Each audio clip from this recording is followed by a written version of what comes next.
Buenos días. Ya estamos reunidos otra vez para tomar el estudio de la escuela dominical. Hace 8 días me dio la chiripiorca y entonces no pude venir porque pues, no me sentía al 100%, sobre todo me dolían las rodillas, ¿sí? Me hacían así, clic, clic, clic, clic. Entonces, por eso es que no hubo estudio hace 8 días, pero hoy sí hay estudio. Hoy terminamos el estudio, no lo sé, porque es la parte más compleja del estudio. Entonces, espero que estos excelentes alumnos no tengan preguntas, y si es así, podemos terminar, pero no por eso se priven de hacer preguntas, ¿ok? Porque yo sé que es la parte más compleja. Muy bien, vamos a orar para pedirle al Señor su guía. Señor, te queremos dar muchas gracias por la oportunidad que tú nos das de reunirnos como iglesia para estudiar tu palabra. Gracias, Señor, por los estudios que tú nos permites tener, y sobre todo, Padre, queremos pedirte porque tú abras nuestra mente y nuestro corazón para que podamos aprovechar la enseñanza, y también que tú bendigas a tu siervo con tu guía para poder hablar las palabras que tú quieres que tu iglesia escuche.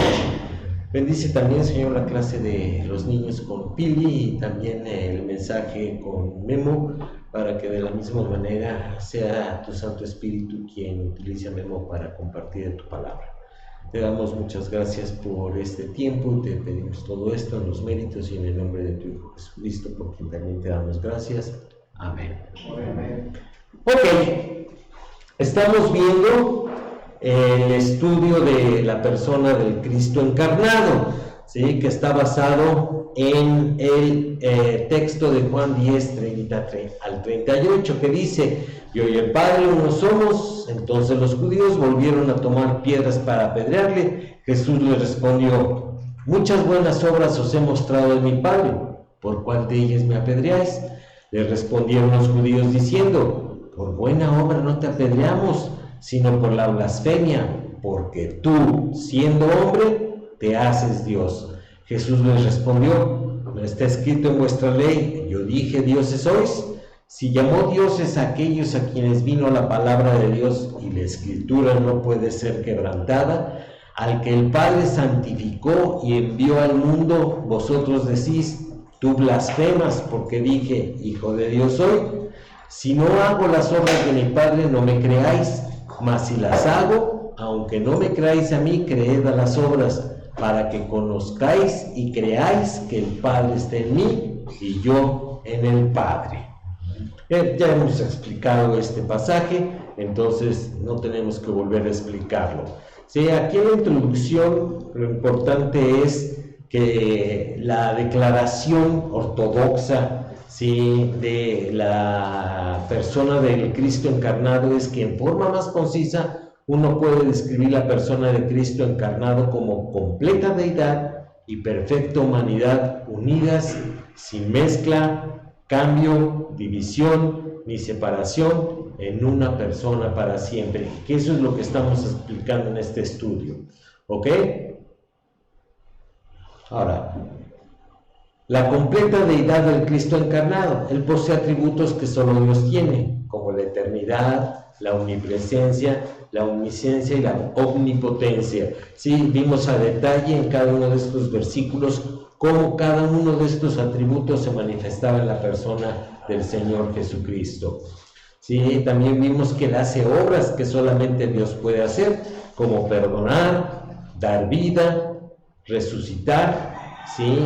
Y juzgar, ¿sí? Todavía ese juicio está pendiente. ¿En qué momento el Señor Jesucristo va a juzgar?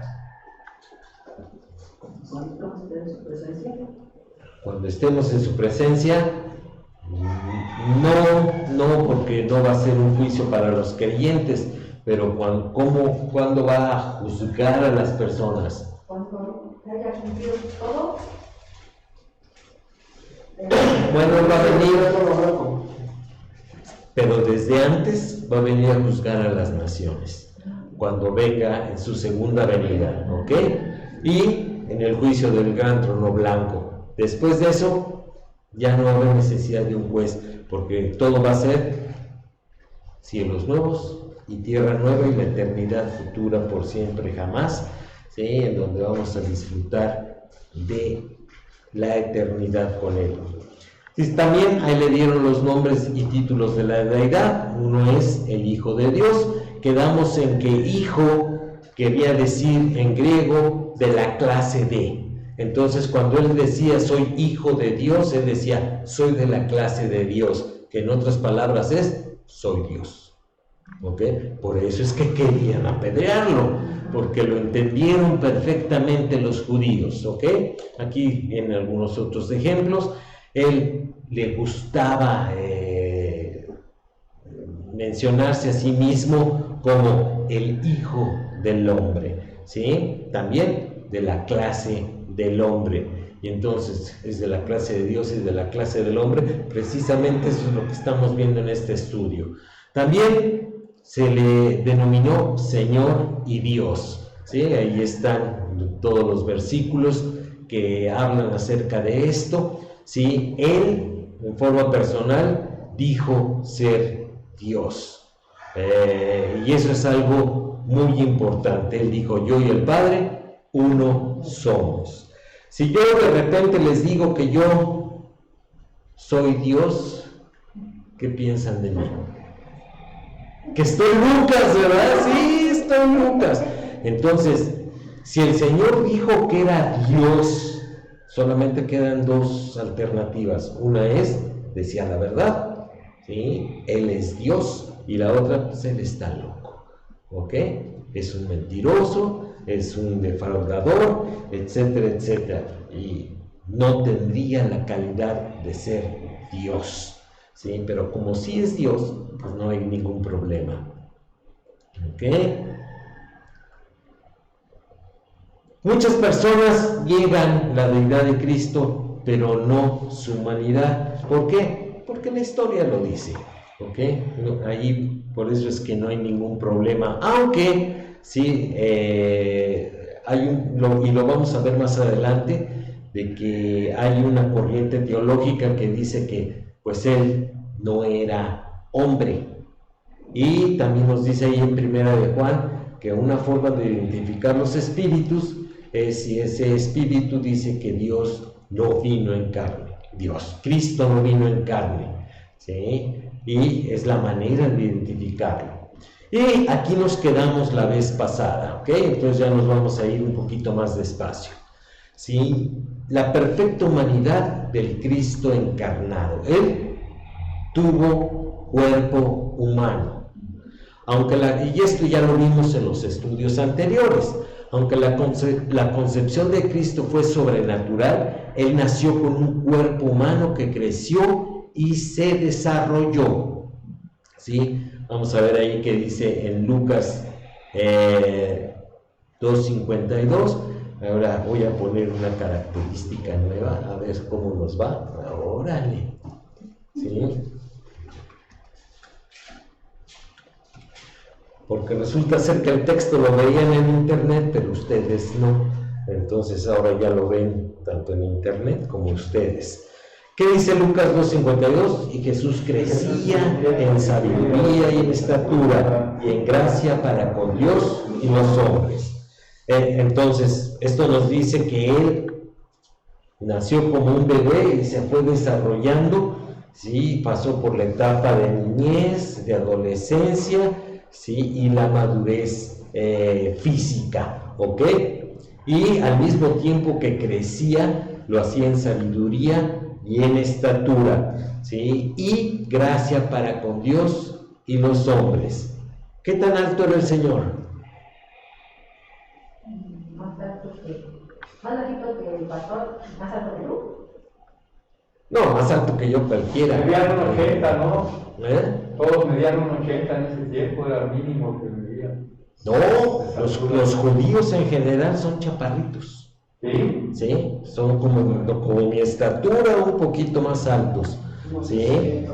Y recuerden que en el pueblo de Israel, Dios hacía que los hombres que él iba a usar, que iban a ser sus siervos, eran más altos que los demás. Saúl, ¿cuánto más alto era que todo el pueblo? Sobresalía. Dice que le sacaba la cabeza, ¿ok?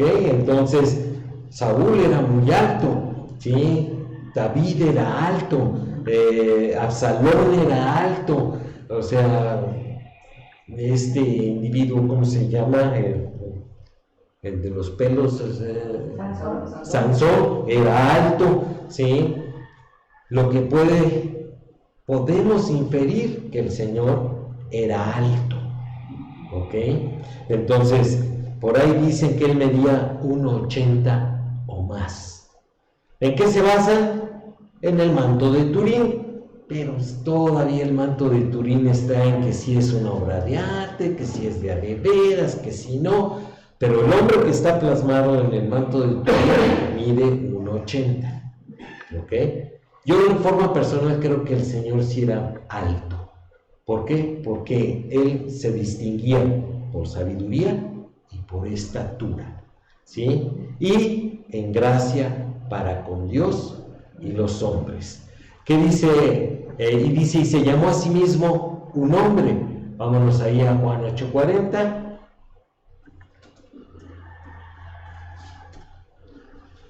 Pero ahora procuráis matarme a mí, hombre que os he hablado la verdad, la cual he oído de Dios. No hizo esto Abraham. Él está diciendo que él era hombre, o más bien que él es hombre, ¿ok? Entonces no hay lugar a dudas al respecto. Vamos ahora a continuar. Tuvo alma y espíritu humanos, y aquí es donde comienzan las dificultades. La humanidad perfecta de nuestro Señor incluyó una naturaleza inmaterial perfecta, tanto como una material. Ya habíamos quedado, ¿sí?, que cuando Él tenía la persona de Dios, pues es perfecto Dios, ¿ok?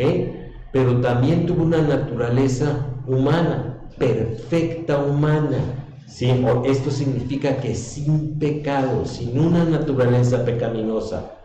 No que la naturaleza humana le proveyó a Cristo el cuerpo, mientras que la naturaleza divina consistía de alma y espíritu. ¿Qué significa esto? ¿Ok? Algunos dicen que el Cristo nació siendo hombre, ¿ok? Pero sin la naturaleza, sin el logos, pues, ¿ok? Que el logos, algunas personas dicen que entró en la persona de Cristo, o sea, lo poseyó, ¿sí?, cuando se bautizó. Y otros dicen que no, que fue en el momento de la cruz del Calvario, porque como iban a pagar por el pecado y Dios no tiene nada que ver con el pecado, pues entonces bueno, lo estoy explicando al revés. En ese momento el Logo salió de Cristo, y entonces lo que sufrió Jesucristo en la cruz fue como hombre, no como Dios, ¿ok? Que eso le quita todo el mérito a la redención. ¿Por qué? Porque entonces Jesucristo murió, sí, como un mártir, pagó en la cruz como un mártir, así como pudo haber sido el Che Guevara, Gandhi, cualquiera que ustedes, mártires que haya en el mundo, pero no fue así, ¿ok? Cuando el Señor Jesús nació con el Logos, ¿sí?, y con su humanidad perfecta, ¿sí? Y vamos a ver que esto es de una manera indivisible.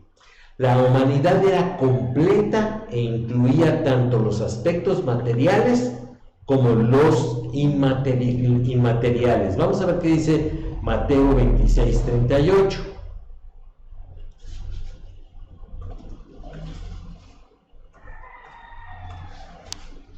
Entonces Jesús les dijo: mi alma está muy triste hasta la muerte, quedaos aquí y velad conmigo. Entonces el Señor dijo que Él tenía un alma.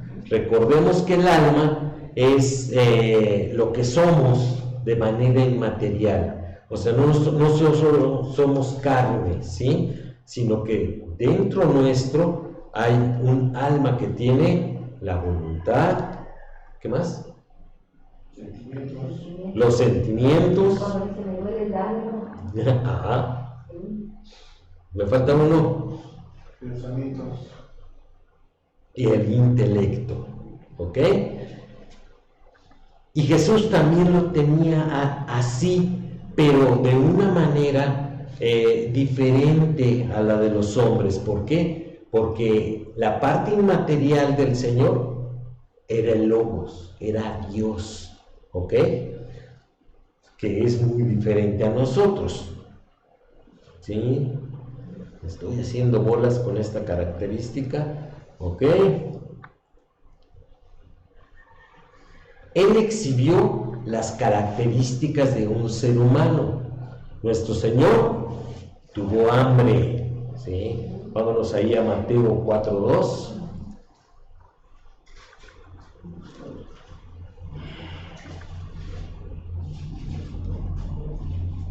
Y después de haber ayunado 40 días y 40 noches, tuvo hambre, ¿ok?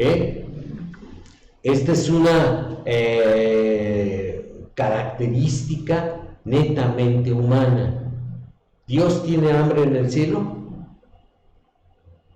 No, es algo que solamente un humano puede tener. También tuvo sed, que dice Juan 19:28. Después de esto, sabiendo Jesús que ya todo estaba consumado, dijo, para que la escritura se cumpliese, tengo sed. ¿Ok? Una necesidad humana.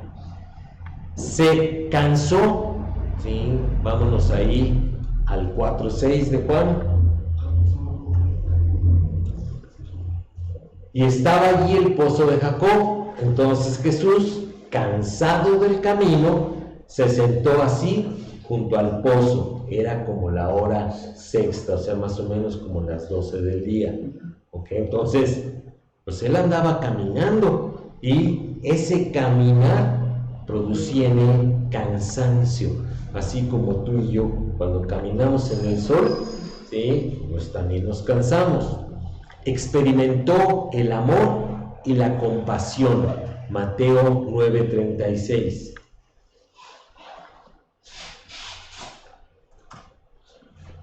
Y al ver las multitudes, tuvo compasión de ellas, porque estaban desamparadas y dispersas como ovejas que no tienen pastor.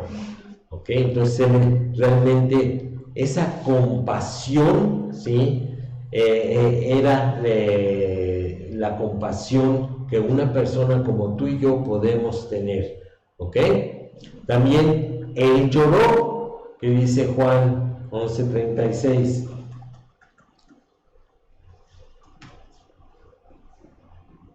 Jesús lloró. Sí, este es el versículo que los niños se aprenden rápido y es el que dice, ¿qué se sabe en un versículo? En Juan 11:36. Está más larga la cita que lo que dice el versículo. Pero fíjense cómo es que él manifestó ese sentimiento, ¿ok? No solamente la compasión, sino el sentimiento del dolor, ¿cómo le llamaríamos? Moral, ¿sí? Al ver Jerusalén y lo que iba a pasar con ella por causa del pecado de su pueblo. Y él también fue probado. Vamos a ver qué dice Hebreos 4:15.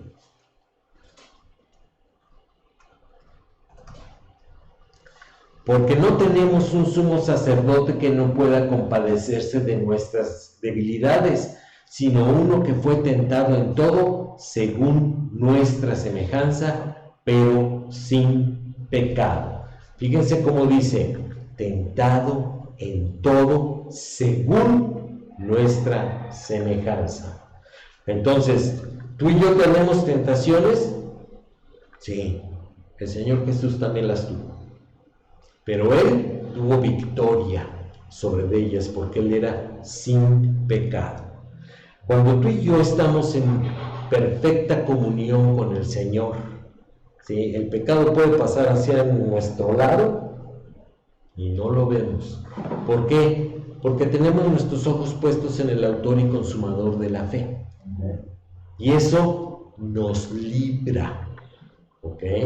El amor de Dios que se está manifestando perfectamente cuando estamos en comunión cubre multitud de pecados. Entonces nuestra vida es diferente. Así era la vida del Señor Jesucristo. ¿Podemos vivir como el Señor Jesús? Sí, ¿ok? Siempre y cuando estemos en comunión con Él, ¿ok? Y estas son las características de la genuina humanidad, ¿sí? Ahí está lo que dijimos y los textos. ¿Ya se apagó? Calma, calma. Ahorita se prende, ahí va, está batallando. Híjole, ¿por qué se apagaría? ¿Quién sabe? Espérenme, ya se pasó para el otro lado. Bueno.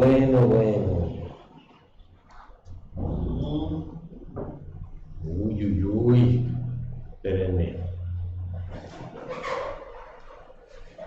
Estoy batallando aquí. Espérenme. ¿Estás? Ok. No sé qué hacer aquí en este aspecto. ¿Sí? Paciencia y serenidad. Ahí está. Sí. No, de todos modos está apagando. Es por la resolución del Tienes que bajar de la... Sí. A ver si ahorita se compone. ¿Ok?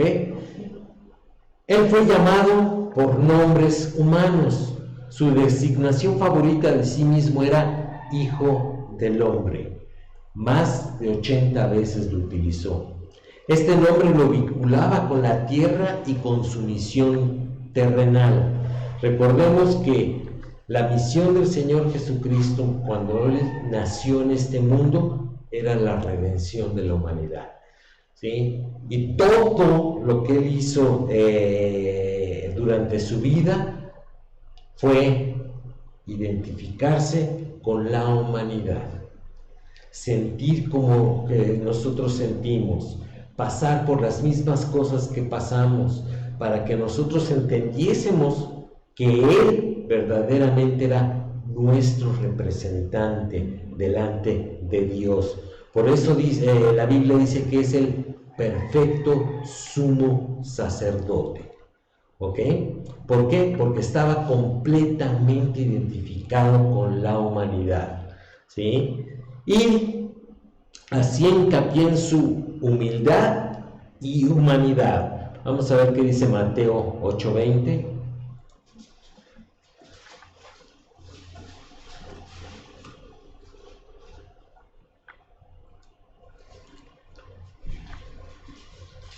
Jesús le dijo: las zorras tienen guaridas y las aves del cielo nidos, mas el Hijo del Hombre no tiene donde recostar su cabeza. ¿Ok?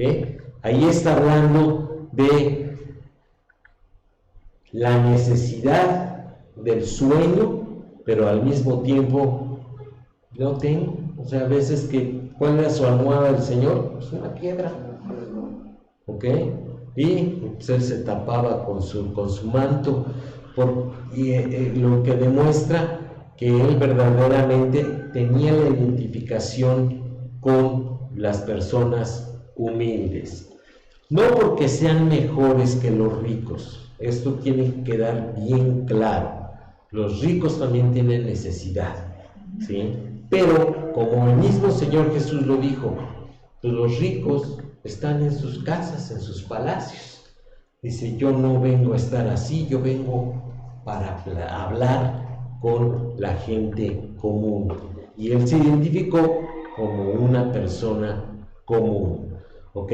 Aunque todos identificamos que su oficio como carpintero, en realidad, como ya he dicho otras veces, pues el Señor no siempre tenía trabajo como carpintero, sino que Él, para traer sustento a su casa, en donde estaban su mamá, 4 hermanos varones y a lo mejor al menos 3 señoritas, pues alimentar a 8 personas, o sea, se requiere trabajarle duro. Entonces seguramente el Señor salía temprano en la mañana para contratarse como jornalero. Esto es, una persona que trabajaba un día. ¿Y de qué trabajaba? Pues haciendo zanjas en una mina, cargando ladrillos, como albañil, todos los oficios que pudiera hacer una persona común. ¿Ok? Por eso es que estaba totalmente identificado con las personas. Él también, sí, cuando se le denomina el Hijo del Hombre, se identifica en su sufrimiento y muerte. Vamos a ver qué dice Lucas 19:10.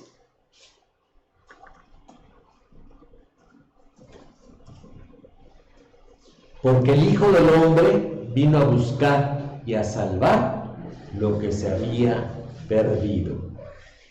En forma general está hablando de su pueblo Israel, y en forma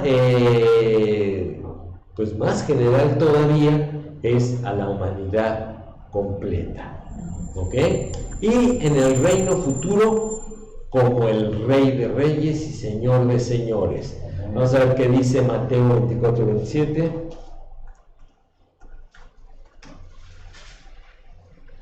Porque como el relámpago que sale del oriente y se muestra hasta el occidente, así será también la venida del Hijo del Hombre. ¿A qué viene el Hijo del Hombre? A salvar a Israel primeramente, pero también a establecer su reino sobre la tierra y a reinar sobre todas las naciones. ¿Ok? No nada más las que están alrededor de Israel, sino las de todo el mundo. Y eso solamente lo puede hacer el Señor.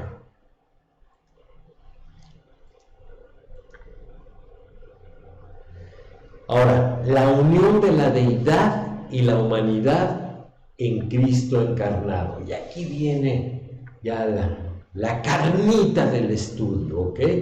Ya hemos hablado de la unión hipostática, ¿se acuerdan? Bueno, vemos si se acuerdan, pero los demás yo creo que no, ¿ok? Es la unión de una de las personas de la naturaleza divina y humana en una persona, que es probablemente uno de los conceptos más difíciles de comprender en la teología. Y vamos a ver que es en donde han surgido muchas herejías, ¿ok? Y la verdad es que muchas personas son herejes en este punto, porque no entienden bien lo que es la unión hipostática. Entonces tenemos que entenderlo para no batallar con determinados conceptos que las personas no entienden y nos preguntan, bueno, ¿por qué esto? Y si nosotros lo entendemos bien a bien, pues vamos a empezar a pasar aceite. Y lo que se espera es que ninguno de nosotros pase aceite con respecto a la doctrina de Cristo.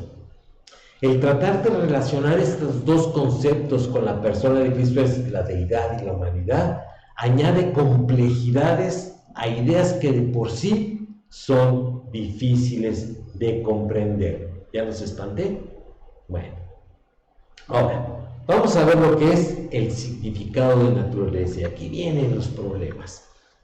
Aunque las palabras hispanas naturaleza y sustancia pueden ser sinónimas, con el significado de esencia tenemos que hacer distinción entre las dos palabras para los propósitos teológicos. órale, ahí vienen ya los problemas.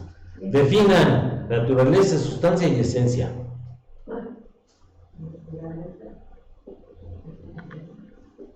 ¿De una persona? No, el significado de esas palabras. Y ya en teología, ya entonces empiezan los problemas. Naturaleza puede ser todo lo creado. La esencia es donde se completa todo, ¿no? No.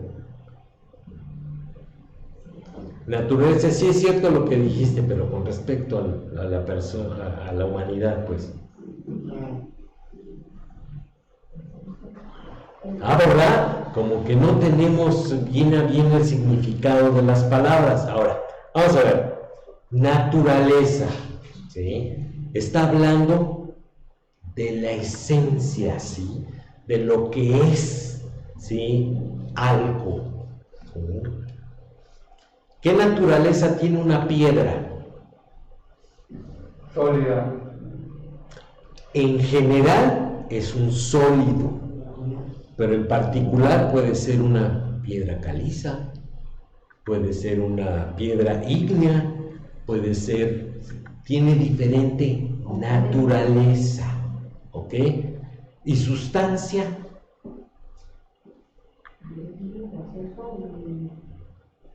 ¿No oí?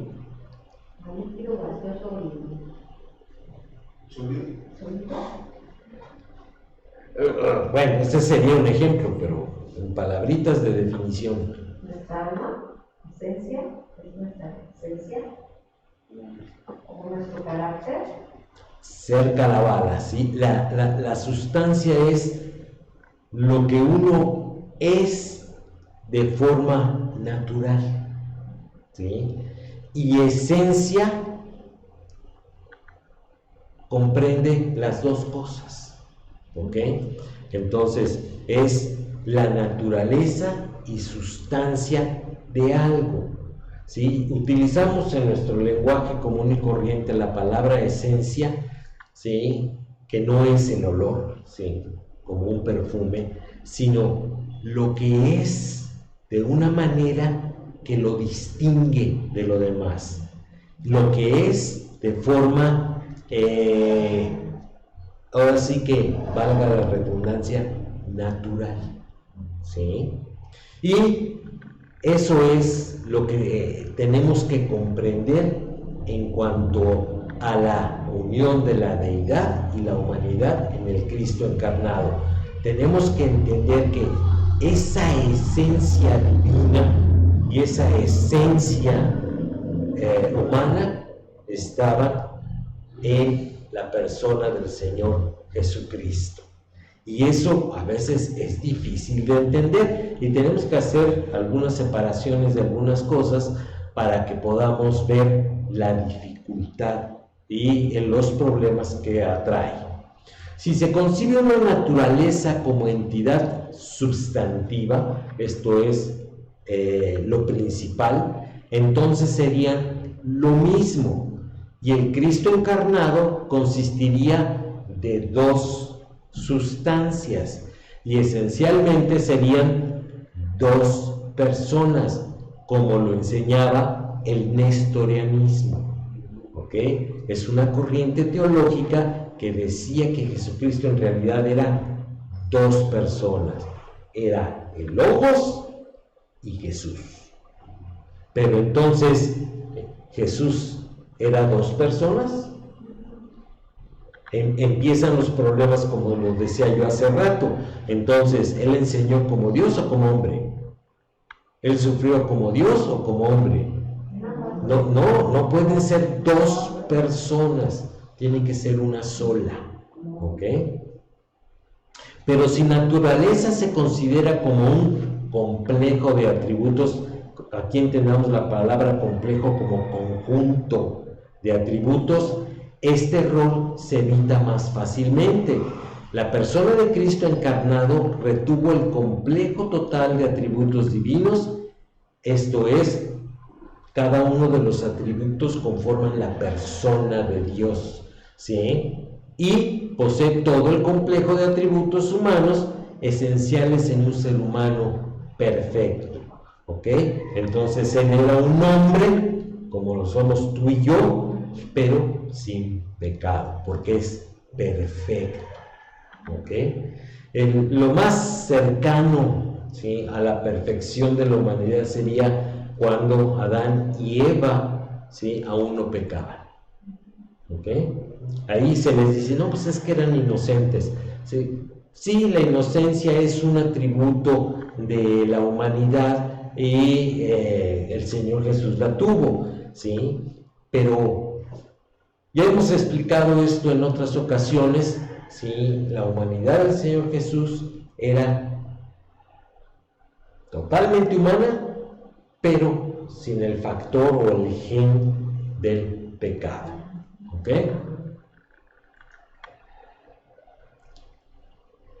¿Cuál es el carácter de esta unión? El credo calcedonio, o sea, de Calcedonia, afirmó que las dos naturalezas estaban unidas sin mezcla, sin cambio, sin división y sin separación. Y aquí es lo difícil de entender. Esto es sin mezcla, ¿ok? Cuando ustedes se van a hacer un cafecito, ¿sí?, entonces sirven el café en su taza y después le echan la leche, ¿sí? ¿Qué resulta? Café con leche, o como lo dicen en Starbucks, un latte, por favor, ¿ok? ¿Qué es café con leche? Pero más fino, ¿ok? ¿Sigue siendo café? Sí, pero no. Sí, pero no, porque ya tiene leche. Entonces, en realidad, la esencia no cambia, pero la naturaleza sí. ¿Ok? Ahora es café con leche. Por eso es que el credo calcedonio decía, no tiene mezcla, sin cambio, ¿ok? Regresa al café con leche. ¿Cambia o no cambia? Claro que cambia de color, cambia de sabor, ¿sí? Y si lo calientan, a lo mejor se sube la leche otra vez, ¿verdad? Entonces, esos cambios. En el Señor Jesús no hay cambio, sin división. Ahí regreso a mi café con leche. Una vez mezclado ya no se puede separar, pero muy chicles, ¿ok? Lo mismo en la persona del Señor Jesús, ¿sí? Y sin separación. ¿Qué significa eso? No se puede separar de la otra. Que están perfectamente unidas. Aquí el ejemplo del café con leche vendría, aunque lo filtres, no puedes separar la leche del café. O a lo mejor hay algún proceso industrial que sí lo hace, no lo conozco. Pero así, en lo común, o sea, ni filtrándolo se puede separar, ¿ok? A eso se refiere el credo calcedonio con respecto a la unión de la naturaleza divina y la naturaleza humana del Señor. Esto significa que el conjunto entero de los atributos de la deidad y los de la humanidad perfecta siempre se mantuvieron en Jesucristo desde su encarnación. ¿Ok? Él nació así, siendo un bebé. ¿Y un bebé habla? El Señor Jesús no hablaba, ¿sí? Aunque lo pinten en el arte religioso, así con sus manitas así, haciendo así, que todos están esperando que diga algo. El Señor Jesús no hablaba hasta que fue madurando, ¿sí?, en su humanidad. No hay mezcla de atributos divinos y humanos, como señalaban los eutiquianos. Ningún cambio en cualquiera de los dos complejos o conjuntos, ¿sí?, como señalaban los apolinarios. Ninguna división de ellos, ni ninguna separación, como para tener dos personas, como enseñaba el nestorianismo. ¿Ok? Como lo vamos a ver después, todos estos eran líderes de movimientos que afirmaban estas cosas que no son exactas en cuanto a lo que era realmente. La ortodoxia afirma que las dos naturalezas constituyen una persona o hipóstasis para siempre. Es correcto caracterizar a Cristo como una persona teoantrópica, esto es, Padre, Hijo y Espíritu Santo, pero no es preciso hablar de naturalezas teantrópicas, puesto que esto mezclaría los atributos divinos con los humanos. ¿Ok? Teantrópico es las características de Dios mezcladas con las del hombre. ¿Ok? Y no es así. Es una persona, ¿sí? Teoantrópico. ¿Ok? Teo, Dios, tropos es humano. Esto significa, ¿sí?, simplemente en cuanto a la comunión de los atributos, que los atributos de ambas naturalezas le pertenecen a la persona única. Ahí está persona con mayúscula, sin mezclar las naturalezas o dividir la persona. Prácticamente es la base para ver a Cristo como débil y a la vez como omnipotente, ignorante y sin embargo omnisciente, limitado y todavía infinito. ¿Ok? ¿Hasta qué momento el Señor Jesús podía estar en dos lugares al mismo tiempo? Hasta que resucitó. ¿Ok? Mientras fue hombre, tenía las limitaciones de las tres dimensiones en las que nos movemos nosotros. ¿Sí? Alto, largo y profundidad. ¿Ok? Y él era ignorante. Sí, cuando le preguntaron ¿cuándo han de suceder estas cosas?, ¿qué dijo él? ¿Sabe? Solo el Padre sabe, está en su pura voluntad. En ese momento el Señor Jesús no lo sabía. ¿Ok? Porque como hombre no tenía ese conocimiento. Como Dios sí, pero como hombre no. ¿Ok? A eso se refiere el estudio. Sí, también como débil o al mismo tiempo omnipotente. Débil cuando se cansó, cuando tuvo sueño, o sea, tenía las limitaciones humanas, pero nunca perdió el ser omnipotente. ¿Ok? Él decidió no utilizar esa omnipotencia mientras estuvo en la carne. Así que los teólogos han desarrollado un sistema para clasificar las acciones de la persona de Cristo con respecto a la procedencia de la acción. Algunos ejemplos son estos. Acciones basadas en la persona entera, como la redención, en la cual participan las dos naturalezas. ¿En qué aspecto? Como Dios en cuanto a decisión y en cuanto a tiempos, ¿sí? Como hombre siendo el redentor, siendo el sacrificio perfecto. ¿Ok? Entonces ahí están las dos personas actuando al mismo tiempo. Gracias, Pili. Ahorita la voy a poner en pastilla.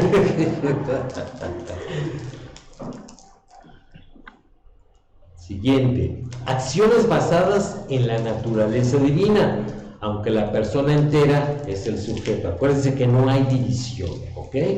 Dice, como la preexistencia, solamente su naturaleza divina era eterna. Cuando el Señor Jesús nació, Él comenzó a ser Jesús. ¿Ok? Que es a lo que se refiere el Salmo, hoy te he engendrado. ¿Ok?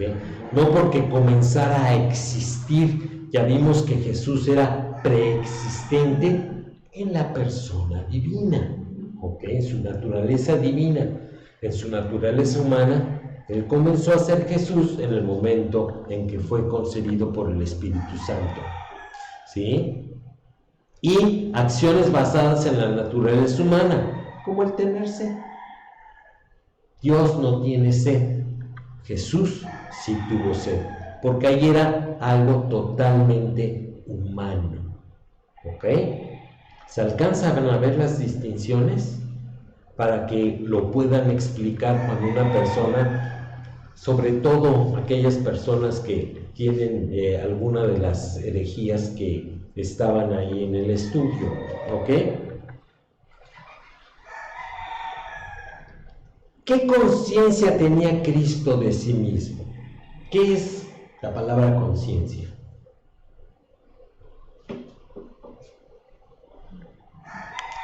Y no aquella vocecita que te dice que está bien o está mal. Conciencia es la opinión que él tenía de sí mismo, o sea, lo que él sentía acerca de sí mismo, el conocimiento que él tenía sobre sí mismo, ¿sí? Es como si yo me paro enfrente del espejo, pues está bien claro que estoy pelón, ¿verdad?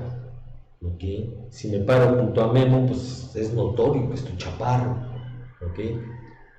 Pero la conciencia es lo que yo creo acerca de mí mismo, que solo ocurre aquí adentro, ¿ok? Ustedes, cada uno tiene una conciencia de lo que son cada uno. Algunos piensan que son los papas fritos, otros piensan que no vale nada. ¿Sí? Esa es la conciencia, ¿ok? Entonces, ¿qué pensaba Cristo de sí mismo? Dice, otra cuestión es si Cristo en su propia autoconciencia estuvo consciente de su deidad y humanidad en todo tiempo. La respuesta es que la persona siempre estaba consciente de sí misma con respecto a su deidad y que la persona creció en autoconciencia con respecto a su humanidad. ¿Ok? El niño Jesús siempre tuvo la conciencia de ser Dios, pero el niño Jesús tuvo que madurar para tener una conciencia de sí mismo como el Redentor. ¿Ok? Recordemos que esa parte es exclusivamente el aspecto humano. Ahora, ¿cuántas voluntades tenía Cristo?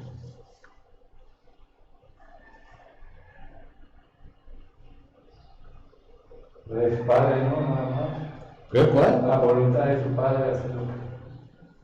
Entonces, 1, 2, 3, 4. Una. ¿Una? Bueno, voluntades para cambiar al mundo, ¿no? Voluntad es lo que yo decido. O sea, muchas decisiones tenía entonces. Bueno, es que es diferente la capacidad de decidir a lo que decido. La capacidad de decidir es una y lo que decido puede ser muchas. Todos los días tomamos decisiones. Vamos a ver. ¿Tuvo Cristo una o dos voluntades? En Calcedonia se dijo de un Cristo en dos naturalezas unidas en una persona, lo que implica dos voluntades. Ay, entonces sí eran dos personas. No, vamos a ver. En el VII siglo, los monotelitas insistieron en que Cristo tuvo solamente una voluntad, pero este punto de vista fue declarado herejía por el concilio en Constantinopla en el 680 de nuestra era, ¿ok? Si voluntad se define como un complejo de comportamiento, entonces se pudiera decir que nuestro Señor tenía un patrón divino de comportamiento y también uno humano perfecto, y así dos voluntades. Recordemos que nuestra voluntad está formada por los genes que traemos, por lo que aprendemos en nuestra familia, en la escuela, en el trabajo, en la sociedad. eso conforma un sistema de creencias que nos hace tomar decisiones, ¿ok? Y los atributos divinos conforman, ¿sí?, la voluntad de Dios. Esos dos complejos, como lo maneja el estudio, estaban en la persona de Cristo. Sin embargo, parece que cada decisión individual se originó de la voluntad de su divina naturaleza o de la voluntad de su naturaleza humana o de una combinación de ambas, que entonces sea correcto pensar en dos voluntades. ¿Ok? Memo dice. Ok. Esto no es fácil de entender. Es como cuando somos niños, ¿no? Nuestra naturaleza es lo que queremos, pero siempre nos rigen nuestros papás. Tenemos también dos voluntades, la que queremos hacer como niños, pero nuestros papás nos rigen. No, más bien sería como ahora que ya tenemos a Cristo en nuestro corazón. La naturaleza pecaminosa nos dice, vamos a darle vuelta a la hilacha.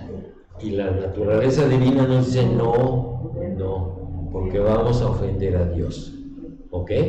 Entonces, a final de cuentas, nosotros decidimos, pero hay dos voluntades.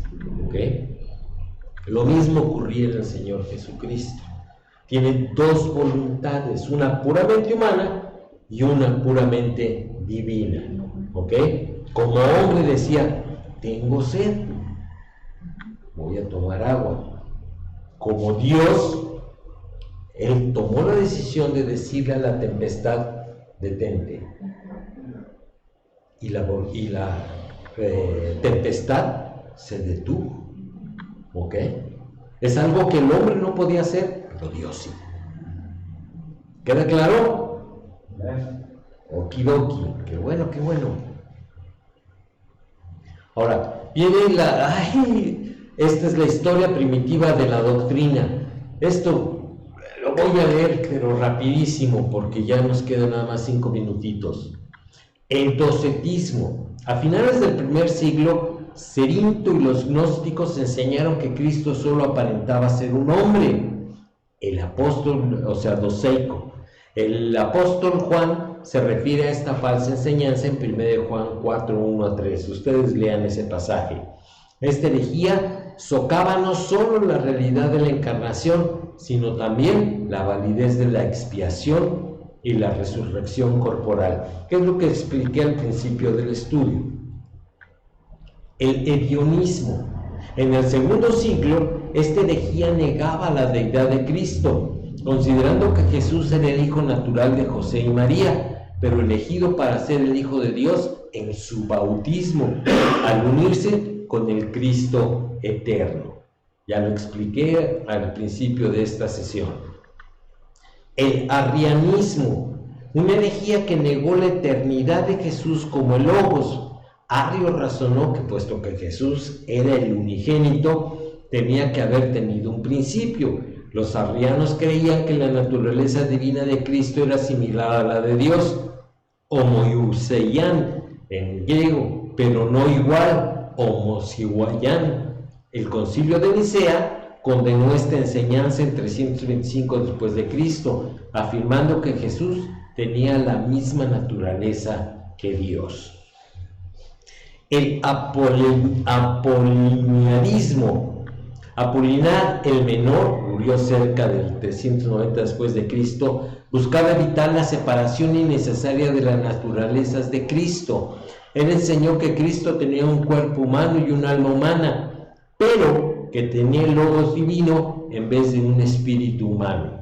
Esto supone una perspectiva tricótoma del hombre. Este Logos dominó el cuerpo y el alma pasivos humanos. Este error afectaba a la humanidad de Cristo, esto es, fue poseído, ya no tenía voluntad como hombre, sino solamente como el Logos, así como un endemoniado, ¿verdad? Tiene voluntad cuando permite que el diablo entre, pero una vez que el diablo entra, ya no tiene voluntad. Eso es lo que decía el apoliniarismo. El nestorianismo. El nestorianismo dividía a Cristo en dos personas, aunque se debate si Nestorio mismo enseñó o no esto claramente. Él explicó que Jesucristo era el prosopón, la forma o apariencia de la unión de las dos naturalezas. La humanidad tenía la forma de Dios dada a ella y la deidad tomó en sí misma la forma de siervo, siendo el resultado de la apariencia de Jesús de Nazaret. Así que en este punto de vista, las dos naturalezas estaban separadas, lo que resultaba en dos personas. O sea, ¿han oído hablar de... ¿Cómo le llaman? Esto que a veces se pone loco una persona y después anda bien. ¿Es el bipolar? Sí, que el Señor Jesús era bipolar. ¿Sí? La enseñanza fue condenada por el Concilio de Éfeso en el 431 después de Cristo. El eutiquianismo. Eutiques, que nació alrededor de 378 al 454, reaccionó contra el nestorianismo y enseñó que solamente había una naturaleza en Cristo. Este error también se conoce como el monofisismo. La naturaleza divina no era totalmente divina, ni tampoco era la naturaleza humana completamente humana, y el resultado era una sola naturaleza mezclada. Esto fue condenado en el Concilio de Calcedonia en el 451 después de Cristo. Un error similar se desarrolló después de Calcedonia, el cual enseñaba que Cristo tenía solamente una voluntad, aunque concedía verbalmente que tenía dos naturalezas. Esto se llama monotelismo. Fue condenado en el Tercer Concilio de Constantinopla en el 680 después de Cristo. ¿Ven cómo cierto detalle forma una herejía o una corriente teológica no exacta? ¿Qué podemos concluir? Bueno, Cristo en su encarnación se reveló como la perfecta unión, en una sola persona como el perfecto Dios y perfecto hombre, compartiendo los atributos de cada una de las naturalezas, manifestando una perfecta comunión de la voluntad humana y también de la divina. Podemos así confiar en la revelación de la voluntad directiva de Dios desde antes de la creación, que es salvar lo que se había perdido a causa del pecado. ¿Qué dice Mateo 18:11? Porque el Hijo del Hombre, ya entendemos ese Hijo del Hombre, ha venido para salvar lo que se había perdido. Vamos a orar. Señor, te damos muchas gracias porque nos permites tener este estudio un poquito más teológico, pero también que se aclara cuáles son los problemas de entendimiento acerca de estas cosas que tú revelas en tu palabra y que nos dicen acerca de la naturaleza íntima que tenía el Señor Jesucristo, y Él decidió enseñarnos todas estas cosas para la edificación nuestra y la confianza que podemos tener en Él. Gracias, Señor, por el Señor Jesucristo. Te pedimos tu bendición para lo que resta del día, en el nombre de Cristo Jesús. Amén. Muy bien. Dios les bendiga. Amén. Listo.